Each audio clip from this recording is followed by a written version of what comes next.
নিফটির analysis করব 9ই মে 2025-এর জন্য। আমি সুররঞ্জন গঙ্গোপাধ্যায় আপনাদের সবাইকে স্বাগত জানাচ্ছি। চলুন ভিডিওটা শুরু করি। প্রথম থেকেই নিফটি আজকে প্রেসারের মধ্যে ছিল এবং শেষ পর্যন্ত একটা নির্দিষ্ট সময়ের পর সে হাল ছেড়ে দিল এবং কোনোভাবেই তা একটি গুরুত্বপূর্ণ লেভেল, শক্তিশালী লেভেল 24,350-কে রক্ষা করতে পারল না।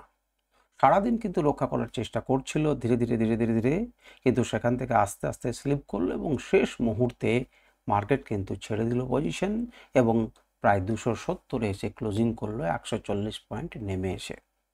আমরা নিফটি সম্পর্কে আরও কয়েকটা জিনিস আজকে বিশেষভাবে জানবো, যে শেষ মুহূর্তের এই যে হঠাৎ করে ফলটা এলো, সেই ফলটা কি কোনোভাবে আমরা ধরতে পারতাম? আমার ইন্ডিকেটরের সাহায্যে নয়, এমনি নর্মালি অন্য কিছু দিয়ে কি ধরতে পারতাম? আজকে আমরা ফিয়ার ইন্ডেক্সের কথা বলবো, ভিক্সের কথা বলবো, আজকে ওপেন ইন্টারেস্ট দেখব এবং সমস্ত কিছুকে বিচার করব, কারণ এক্সপায়ারিকে ট্রেড করা কিন্তু আমাদের মানে অত্যন্ত ভালোভাবে শেখা উচিত। এক্সপায়ারিতে যারা বিগিনার্স তারা ট্রেড না করাই উচিত, তাদের এখান থেকে শত হাত দূরে থাকা উচিত। যে জিনিসকে আপনারা জানবেন না সেই জিনিস থেকে শত হাত দূরে থাকা উচিত। কিন্তু আমাদের নেশার মধ্যে এটাই থাকে যে আমরা কি করব না, এক্সপায়ারির দিনে আমরা ট্রেড করব, কারণ খুব কম টাকা থেকে প্রচুর বেশি টাকা করা সম্ভব। আজকে তেমনই যদি আপনারা খোঁজেন, আমি তো আপনাদেরকে প্রিমিয়াম চার্ট দেখাতে পারবো না, কিন্তু প্রিমিয়াম চার্ট যদি খোঁজেন তাহলে দেখবেন যে একটি কল, একটি অপশন 3 টাকা 38 পয়সা বা বড় জোর হয়তো 3.5 টাকা 4 টাকার একটি জিনিস, সেটা কিন্তু 40 টাকা 45 টাকা অবধি চলে গেছে। 10-12 গুণ কিন্তু লাফিয়ে চলে গেল। যদি আমরা এই ফিয়ার ইন্ডেক্স সম্পর্কে একটু ভালোভাবে জানতাম তাহলে হয়তো সেটাকে আমরা প্লে করতে পারতাম। তো চলুন আজকে আমরা শিখবো, সমস্ত কিছু ধীরে ধীরে শিখবো। আগে অ্যানালিসিস দেখব এবং আগের দিনে যদি আপনাদের কাছে থাকে যে লেভেলগুলো এঁকে দিয়েছিলাম সেই লেভেলগুলো কি পারফেক্টলি কাজ করেছে, সেই ট্রেন্ড লাইনগুলো কি পারফেক্টলি কাজ করেছে, আপনারা সবগুলো দেখবেন। যদি আপনারা না দেখেন, আপনারা যদি স্কিপ করে দেখেন তাহলে ভিডিও দেখার কোনো প্রয়োজন হবে না। তাহলে আপনি প্রথমেই স্কিপ করুন, আপনার কোনো দরকার নেই এটা দেখার, কারণ আপনি ভাবছেন যে আপনি দেখছেন অথচ কিন্তু আপনি সেটাকে কাজে লাগাতে পারছেন না। সুতরাং আমার মনে হয় না যে আপনি যদি তেমনি করে এরকম কেবলমাত্র হাসির ছলে দেখতে অভ্যস্ত হন, তাহলে আমার মনে হয় যে সেটা দেখার চাইতে না দেখা কিন্তু আপনার ভালো। তো চলুন আমরা এটাকে উপর দিকে লাগাই এবং আমরা দেখতে থাকি। দেখুন নিফটি যে লেভেলটাকে আমি বারবার বলেছিলাম সেই লেভেলটা কত গুরুত্বপূর্ণ লেভেল আপনারা আজকেও দেখতে পাবেন। 24,350 থেকে 360 একে আজকে মেনটেন করার চেষ্টা করলো, কিন্তু মার্কেট তার নিচে নেমে এলো কততে না 24,273.8। আপনারা পরিষ্কার দেখতে পাচ্ছেন এখানে নেমে এলো। অর্থাৎ এই গুরুত্বপূর্ণ লেভেলটাকে নিফটি কিন্তু ধরে রাখতে পারলো না। তাহলে এখন এটি কিন্তু এখন শক্তিশালী কিসে পরিণত হয়ে গেল? রেজিস্ট্যান্সে পরিণত হলো। মার্কেটের যে রূপটা সেই রূপটা আপনারা দেখতেই পাচ্ছেন যে ধীরে ধীরে কেমন পড়ে এলো। তো ঠিক আছে, আমরা এটাকে দেখব যে কিভাবে কি করা যেত।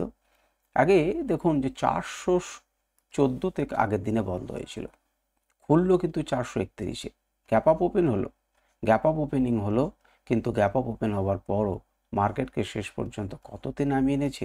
24,150-তে নামিয়ে এনেছিল। সেখান থেকে একটুখানি উঠে মার্কেট চলে এলো কোথায় না 24,273, 120 পয়েন্টের মতো বাড়লো। তো এই পয়েন্টটা থেকে কি কেনা সম্ভব ছিল? আমরা সেই সমস্ত কিছুকে দেখব এবং উপরের দিকে নিয়ে গিয়েছিল 450 লেভেল, যেটা কিন্তু আপনারা জানেন 450 থেকে 460 এটা একটা ক্রুশিয়াল লেভেল ছিল, যেখান থেকে কিন্তু মার্কেট নিচের দিকে নামে। কারণ আমি বারবার আপনাদেরকে বলেছি, কয়েকটা লেভেলের কথা বলেছি, 350 থেকে 360, উপরের দিকে 450 বা 460 থেকে মনে করুন 470-70, 526 বা 25 থেকে 540 এরকম লেভেল কিন্তু আমরা কয়েকটা গুরুত্বপূর্ণ লেভেল বলেছি, যেখানে কিন্তু নিফটি কি করতে পারে, চেঞ্জ হতে পারে। আমাদের এই চ্যানেলেরই একজন দর্শক, সে দেবরাজ পাল, সে বলছিল যে স্যার কোন লেভেলটা থেকে সাপোর্ট নিতে পারে এবং কোন লেভেলটা থেকে রেজিস্ট্যান্স পেতে পারে সেটা আমরা কি করে বুঝবো?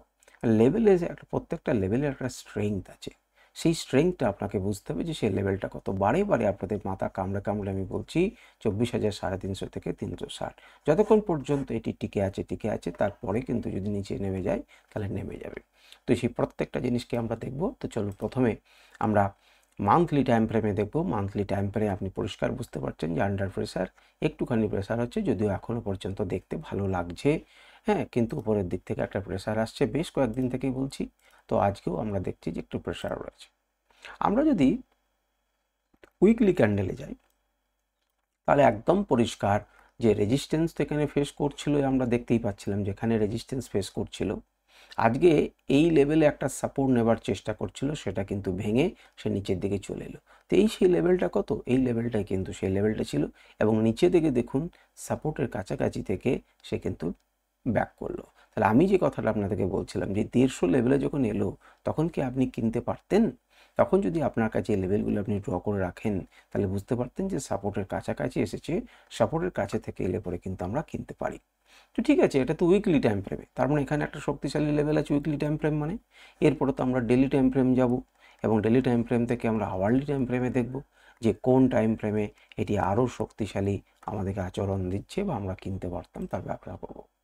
তো প্রথমেই দেখুন, এবার চলে আসুন ডেলি ক্যান্ডেলে।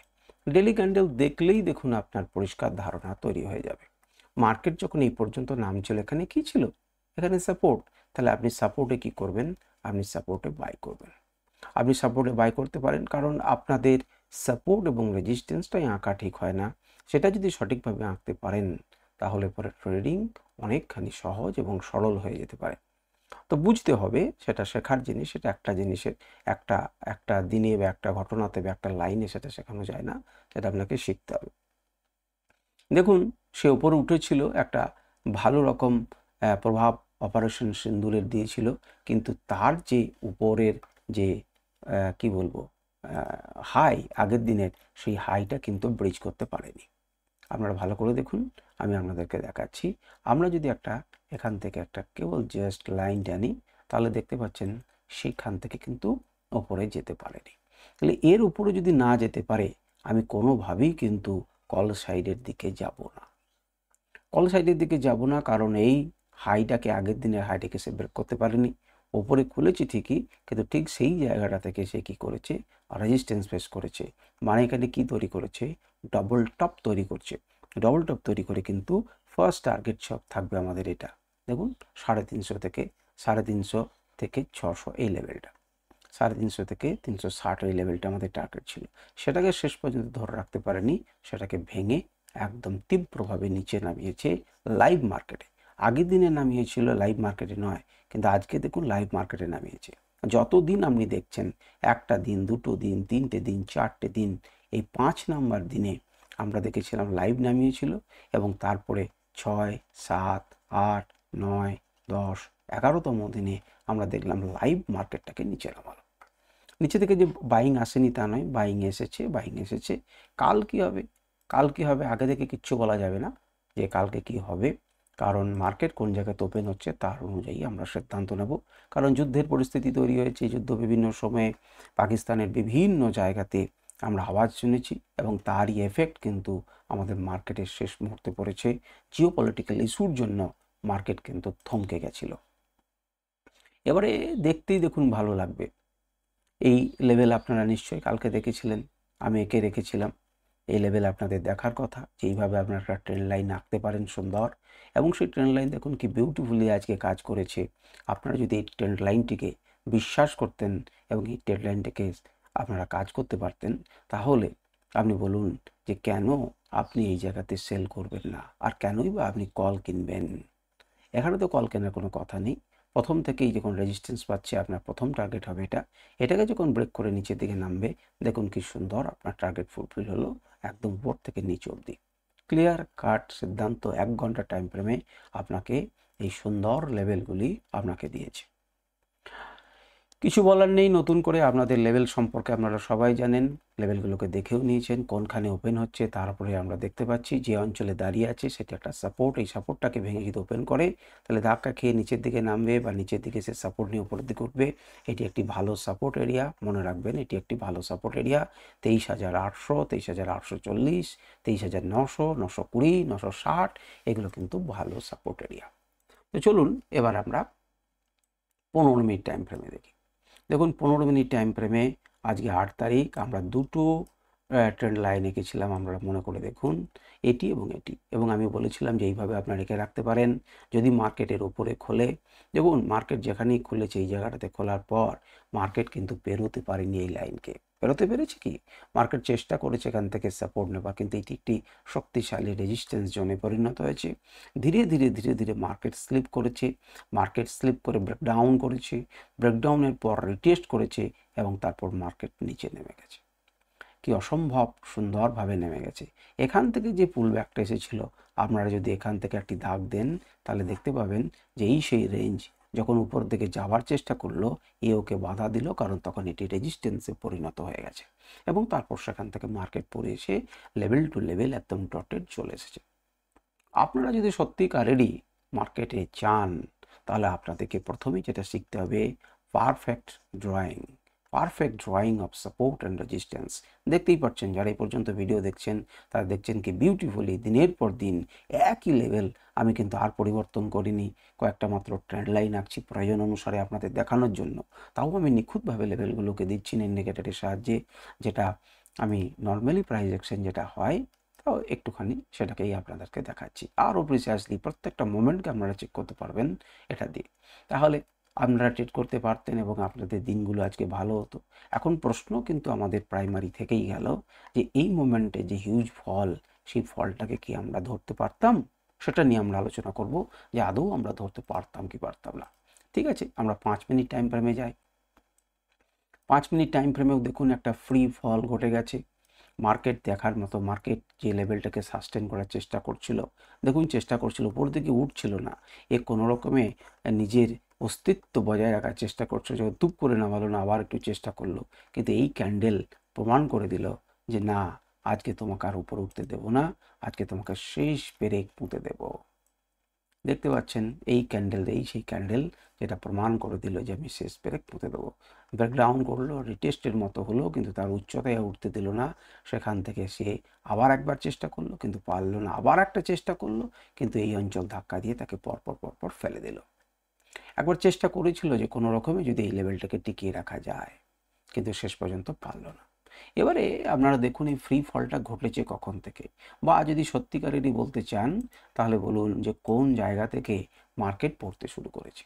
এটা আমরা যদি বলি যে এই পয়েন্ট থেকে মার্কেট পড়তে শুরু করেছে, আমরা কি খুব একটা ভুল বলবো? তার নাম দিলাম আমরা এই পয়েন্ট। আমরা একটু বড় করে আঁকি তাহলে আপনি বুঝতে পারবেন। এই পয়েন্টের নাম দিলাম এ পয়েন্ট। দ্বিতীয় নাম্বার পড়েছে কিন্তু এই জায়গাটাতে, এই পয়েন্টটাই ধরুন, এই পয়েন্টের নাম দিলাম আমরা বি পয়েন্ট, এবং তারপর পড়েছে সি পয়েন্ট, এবং তারপর পড়েছে ডি পয়েন্ট। এই কটা পয়েন্টকে আপনারা কিন্তু লক্ষ্য রাখুন।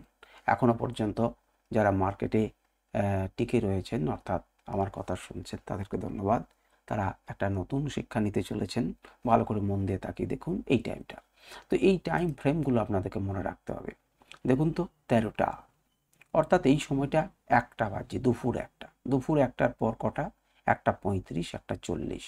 তারপরে কোন সময়টা গো, তারপরে সময়টা হচ্ছে 14:30, এবং তারপর হচ্ছে 15:10। আবার একবার সময়টা শুনুন, একটা হচ্ছে 1:40, 1:35, 1:35, 14:30, প্রায় 1 ঘন্টা পর, এবং তারপর হচ্ছে 15:15, যেখান থেকে মার্কেট কিন্তু ধরাশায়ী হলো এবং একটা উপরের দিকে উঠলো।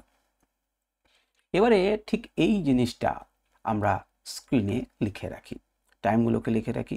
একটা হচ্ছে 13টা, একটা হচ্ছে 13:35, একটা হচ্ছে আপনার 14:30, আর একটা হচ্ছে 15:15। এই 4টে পয়েন্টকে খেয়াল করুন। এই 4টে পয়েন্টের সময় মার্কেট কিন্তু ধীরে ধীরে পড়েছে, ইনিশিয়েট কিন্তু করেছে এ পয়েন্ট। এই এ পয়েন্ট থেকে কিন্তু মার্কেট যে পড়তে পারে সেটা কিন্তু জানা গেছে। আপনি যদি এই পয়েন্টে জানতে পারতেন যে মার্কেট পড়ে যেতে পারে, তাহলে আপনি অনায়াসে অপশন ট্রেডিংয়ে একটা ভালো ইনকাম করতে পারতেন। তো ঠিক আছে, আমরা সেটা না দেখে এবার কি দেখব, আমরা একটা ফিয়ার ইন্ডেক্সের কথা জানি, তার নাম হচ্ছে ভিক্স। সেই ভিক্সকে যদি ইন্ট্রাডেতে আপনারা লাগান তাহলে কি দেখতে পাবেন গো? তাহলে দেখতে পাবেন, দেখুন আমি এগুলোকে মুছে দিচ্ছি এবং মুছে দেওয়ার পর টাইমটাগুলো দেখুন। এই টাইমটা হচ্ছে 1:05। এই পয়েন্টটা আপনার কি দেখে মনে হচ্ছে না যে এই পয়েন্ট থেকে বাড়ছে? তারপর দেখুন এই পয়েন্ট থেকে বাড়তে শুরু করলো, এই পয়েন্ট থেকে বাড়তে শুরু করলো এবং এই পয়েন্ট থেকে বাড়তে শুরু করলো। আপনি দেখুন যে এইটা হচ্ছে 13:05, দ্বিতীয় নাম্বার হচ্ছে দেখুন 14:50, তাই বাঁ দিকটা লাগালে 14:30, 14:40। এরপরে দেখুন, আচ্ছা এই পয়েন্ট, এই একটা পয়েন্ট, সেটা হচ্ছে 13:40, যেখানে সব থেকে বেশি বেড়েছে, আমি ভুল করলাম এই জায়গাটা, সেটা হচ্ছে 13:40। এইটা এখান থেকে টানা বৃদ্ধি করছে এবং এই পয়েন্টটা কটা বাজছে? এটা হচ্ছে 15:10। তাহলে বুঝতে পারছেন এটা কি বলে? এটার নাম হচ্ছে ভিক্স। ভিক্স হচ্ছে ফিয়ার ইন্ডেক্স। এটা মার্কেটে ভয় বাড়ছে কিনা সেটা কিন্তু ডিটেক্ট করে। তাহলে মার্কেটে যদি ভয় বাড়ে তার মানে কি হবে না, তার মানে মার্কেট পড়বে, নিফটি পড়বে, নিফটি 50 কি হবে? পড়বে। তারপরে প্লেন রিলেশন হচ্ছে নিফটি 50 ডাউন হবে যদি ভিক্স বাড়ে। মার্কেট হঠাৎ করে ভয় পেতে শুরু করলো, কারণ কি না, পাকিস্তানে যে বোমাগুলো পড়েছে সেগুলোকে আমরা কিন্তু, সরকার বলল যে না আমরা করেছি, কারণ ততক্ষণ পর্যন্ত জানা যাচ্ছিল না যে এই আক্রমণ আমাদেরই করা কিনা। আমরা যদি এই লেভেল থেকে এই পয়েন্টটাকে যোগ করে একটা টানতাম তাহলে কি পরিষ্কারভাবে আপনি বুঝতে পারছেন এখানে একটা ডব্লিউ প্যাটার্ন তৈরি করছে, এই সাপোর্টকে ভেঙে উপরের দিকে যাওয়ার চেষ্টা করছে। তাহলে এই সেই পয়েন্ট, যে পয়েন্ট থেকে আমরা কিন্তু পুট কিনতে পারতাম এবং আমাদের প্রচুর পয়সা হতো। প্রিমিয়ামটা একবার লাগিয়ে দেখুন যে এই অঞ্চলে, অর্থাৎ 13:30 সময় যে প্রিমিয়ামটা ছিল সেটা কেমনভাবে ওপরের দিকে উঠেছে এবং আপনারা পয়সা পেয়েছেন। তাহলে এখান থেকে একটা নতুন জিনিসকে আমরা শিখলাম যে ফিয়ার ইন্ডেক্সকে কীভাবে, ভিক্সকে কীভাবে আমরা কাজে লাগাতে পারি আমাদের ট্রেডিংয়ের ক্ষেত্রে। কিন্তু আপনি যদি না পোক্ত হন তাহলে পরে কিন্তু শুধুমাত্র এইটুকু দেখেই যে আপনি সব জেনে নিলেন তা নয়, আপনাকে আরও ভিক্স সম্পর্কে জানতে হবে। তো যাই হোক, আমরা একবার ওপেন ইন্টারেস্টটা দেখে নিই। যদিও আজকের দিনের শেষ, আপনারা দেখতেই পাচ্ছেন যে এইখানটাতে কী ছিল, ভালো আর সাপোর্ট ছিল, ভালো সাপোর্ট আছে বলে মার্কেট ওর নিচে নামতে পারেনি। 24,200। আমরা যদি এই জায়গাটা দেখি একটু, এই জায়গাটা দেখি যে কোন জায়গাতে সাপোর্ট আছে, দেখুন 24,350-তে ছিল সাপোর্ট, সেই সাপোর্টটাকে ভেঙে নামিয়ে দিয়েছে। তার নিচে দেখুন খুব ভালো সাপোর্ট আছে 300, সেখান থেকেও কিন্তু আজকে নামিয়ে দিয়েছে, কারণ ইন্ট্রাডে চেঞ্জ কিন্তু ভালো হয়েছে। তাকিয়ে দেখুন, আমরা যদি 300 দেখি, 300তে কল চেঞ্জ কত হয়েছে? 1,26,000। তার মানে প্রেসার পড়েছে, রেজিস্ট্যান্স পড়েছে বলেই টেপে কিন্তু নামিয়ে দিয়েছে, হঠাৎ করে ভয় বৃদ্ধি হয়েছে। 250 দেখুন কল চেঞ্জ, পুট চেঞ্জ কিন্তু বিরাট, দেখুন 1,93,000। সেই জন্য 250টাকে টিকে রেখে 273-71 ক্লোজ করেছে, কারণ এখানে প্রচুর পরিমাণ কি রয়েছে, সাপোর্ট হিসেবে কাজ করছে, যেখানে কল চেঞ্জ কিন্তু বেশি হয়নি। কিন্তু তার আগের পরের ধাপি 24,300, কল চেঞ্জটা দেখুন, কল চেঞ্জ হতে 1,26,000, সেখানে পুট চেঞ্জ হচ্ছে মাত্র 82,000, অর্থাৎ সাপোর্ট দিতে পারছে না 300-র নিচে, কিন্তু 250 কিন্তু একটা স্ট্রং ঘাঁটি। তাহলে এদের মাঝেই কোথায় কিন্তু কি হবে না, মার্কেট বন্ধ হবে। মার্কেট সেই রকম করেই দিয়েছে। আমরা পরের দিনের একবার দেখবার জন্য, পরের দিনের সাপেক্ষে 15 মে আমাদের একটু জানা দরকার। তাদের সাপেক্ষে আমরা বুঝতেই পারছি যে কোন কোন লেভেলে এখনও পর্যন্ত সাপোর্ট তৈরি করেছে। 24,400 এখনও পর্যন্ত কিন্তু মোটামুটি 37,000 আর 46,000, মোটামুটি কিন্তু সমান 12,000 14,000, খুব রিমার্কেবল কিছু হয়নি। তবে এই অঞ্চলগুলোতে সাপোর্ট হিসেবে কাজ করছে, স্ট্রং সাপোর্ট হিসেবে কাজ করছে। মার্কেট যদি পরের দিনে খুব বেশি এই নিচের দিকে প্রেশার না আসে তাহলে হয়তো পড়বে না। প্রথম দিকে ভয় পেলাম আমরা, কিন্তু দেখি যে মার্কেট কেমন করে এগোই, সেটা কিন্তু পরের দিনে লাইভ মার্কেটে আমাদেরকে দেখতে হবে এবং শিখতে হবে। তো এই হচ্ছে সমগ্র আলোচনা নিফটি সম্পর্কে। আমি আশা করব যে আপনারা মন দিয়ে শুনলেন এবং মন দিয়ে বোঝার চেষ্টা করলেন। আশা করি আপনাদের ভালো লেগেছে এই আলোচনা, কেমন লাগলো ভিক্স সম্পর্কে জেনে, বা ভিক্সের সঙ্গে নিফটির যে সত্যিকারের চার্টের কি অপূর্ব এবং আপনারা এক্সপায়ারিকে ট্রেড করতে পারতেন ভালোভাবে, সেগুলো শিখে আপনাদের কেমন লাগলো। আমি আবার বলছি, আপনারা মন দিয়ে শিখুন, মন দিয়ে বোঝার চেষ্টা করুন। আজকের আমার ভিডিও পর্যন্তই। নমস্কার, ধন্যবাদ।